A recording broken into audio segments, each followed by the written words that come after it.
Bro, prends une minute pour t'abonner s'il te plaît. Yo les amis, j'espère que vous allez bien. Victoire du Barça, deuxième classico là, on frappe le Real de Madrid, les gars. Je suis content, vous n'avez pas idée à quel point je suis fier du FC Barcelone. Pour toutes les personnes qui avaient encore un doute, qui se disaient que le Barça c'était pas vraiment revenu au devant de la scène, que le Barça c'était pas vraiment ça, les gars. Aujourd'hui, le Barça vous a encore confirmé que le Barça est véritablement de retour. Moi, je vous avais dit que cette année, je vais pas vous mentir, je n'attends pas forcément le Barça en Liga. Parce que même le Barça faible de Xavi, on a quand même gagné la Liga. Pour moi, ce qui était le plus important cette année, c'est le Barça en Ligue des Champions. Mais n'empêche qu'on a joué 2 classicos, on a gagné 2 classicos. Et si l'un des 2 classicos, on va dire c'était le classico en guillemets, le plus important parce que là c'était pour un trophée, Et le Barça, on a répondu présent. Les gars, désolé pour le décor, là je suis pas à la maison, je suis allé regarder le match avec des amis. Des poteaux madrilènes, j'étais le seul Barcelonais, mais toujours confiant parce que je savais que tant qu'il y a Lamine Yamal sur le terrain, on va les fracasser. Et surtout tant qu'en face il y a Kylian Mbappé. Vous savez que Kylian Mbappé, c'est 2 classicos, 2 défaites. Le prochain classico, on va encore les fracasser. Bref, revenons à ce match. Donc quand le match a commencé, je ne vais pas vous mentir, j'étais un peu inquiet parce que pour moi, on ne va pas se mentir, le Real est sur une meilleure forme que le Barça actuellement. Mais en même temps, j'étais aussi un peu confiant parce que vous savez que les classicos, ce sont des matchs assez particuliers. Ça n'a rien à voir. Les classicos ne tiennent pas compte de l'état de forme des équipes actuellement. Donc, le match a commencé. On a bien démarré dans les 2 ou 3 premières minutes. On a eu des occasions. Mais, what the fuck. Regarde le but que Kylian Mbappé nous a mis. Ça, on m'a mis un coup au moral. J'étais déjà dépassé. Que comment le Kylian Mbappé, comment c'est vraiment le Kylian Mbappé, celui qui va marquer le premier but de la rencontre, celui qui va ouvrir le score pour le Real de Madrid. Et quel but il nous a mis. Serginho aussi, c'est vrai qu'il a fait des très bons arrêts dans ce match, mais le but qu'il a encaissé en première mi-temps, le tout premier but à 5 minutes de jeu, je ne sais pas. Entre Baldé qui s'est fait enrhumer, comme pas possible. Une action, je pense qu'ils sont à 2, il y a moyen de beaucoup être centré Mbappé pour qu'il n'est pas dans. Non seulement Baldé défend mal sur l'action, mais Serginho aussi. Je ne veux pas dire qu'il est totalement fautif, mais pour moi, Serginho, il aurait pu mieux faire sur cette action. Et encore, c'est Serginho qui vient aussi prendre le carton rouge. En gros, sur ce match, celui qui a fait briller Serginho, c'est clairement... celui qui a fait briller Mbappé sur ce match, c'est clairement Serginho. Parce que, en vrai, quand on regarde le match de Mbappé, on va dire qu'il a fait un très bon match. Parce que il a marqué le premier but et surtout, il a eu l'action qui a causé le carton rouge. Mais en vrai, quand on regarde dans l'ensemble du match, Mbappé n'a quasiment pas existé au même titre que Vinicius. C'est vrai qu'à la fin du match, Mbappé a encore eu une belle action. Mais là, c'était déjà Iñaki Peña, le monstre, l'impassable, la légende qui était au goal. Donc, du coup, le ballon n'est pas rentré. Mais bref, après le but de Kylian Mbappé, là, c'était chaud. On s'est dit que là, ce sera mort pour le Barça. Mais les gars, on a un petit là, un petit qui a été lavé par Lionel Messi. Les gars, ne blaguez pas avec les histoires des bains. Trouvez la personne qui va laver votre enfant dès sa naissance. On a un gars, un petit, un bambin de 17 ans, un mineur. Un gars qui n'a pas encore le droit de regarder YouPorn. Un petit comme ça. Mais il fait du sale, mon gars. C'est Rocco Siffredi du football actuellement. Il fait du sale, je vous dis, il fait du sale. Comment Lamine Yamal, le but qu'il a marqué, c'est un but messiesque. Regarde à quel point il a placé la frappe. Quand le petit a comme ça faire ses enjambées sur le côté, ses crochets, il rentre. J'étais en stress. Et il te fait une petite frappe. Tu sais que, comme il s'appelle, Thibaut Courtois, c'est un gardien monstrueux. Il ne prend pas d'habitude ce genre de but. Mais regarde la petite frappe placée que le petit a mis. Il a un sang-froid. Un classico pour une finale de Super Coupe. On est mené 1-0. Le Real met la pression.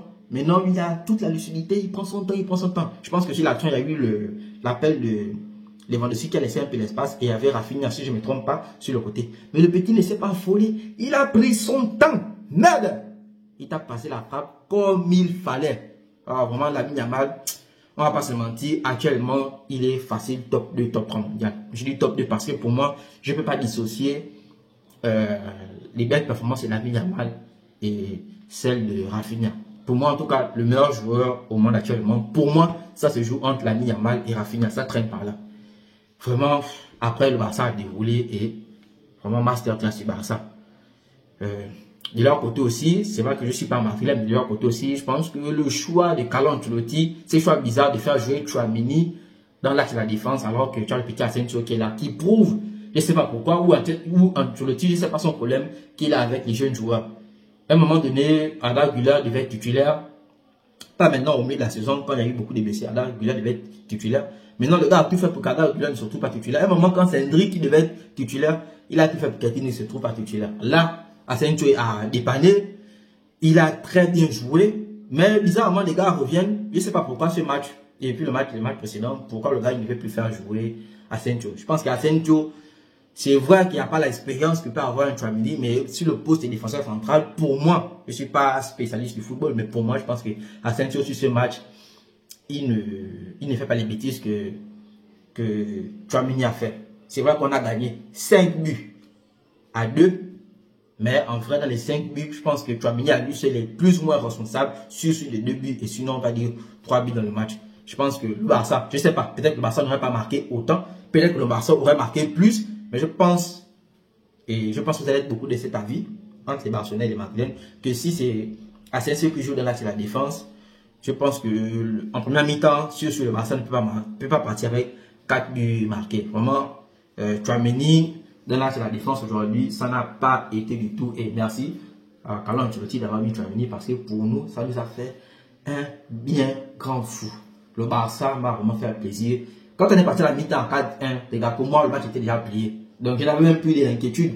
Les balles qu'on dit que le Real de Madrid, les remontadas, tout ça, frère, oui, ils font des remontadas, oui. Le Barça aussi a pris des remontadas, mais jamais le Real de Madrid peut faire des remontadas au Barça. Ça, c'est un truc que j'étais 100% sûr. Donc, quand la deuxième mi-temps a commencé, j'étais là tranquille, popcorn détendu, frère. Parce que je savais qu'ils étaient déjà pliés. Et quand tu vois encore le bijou de but que Rafinha met, oh putain, ça.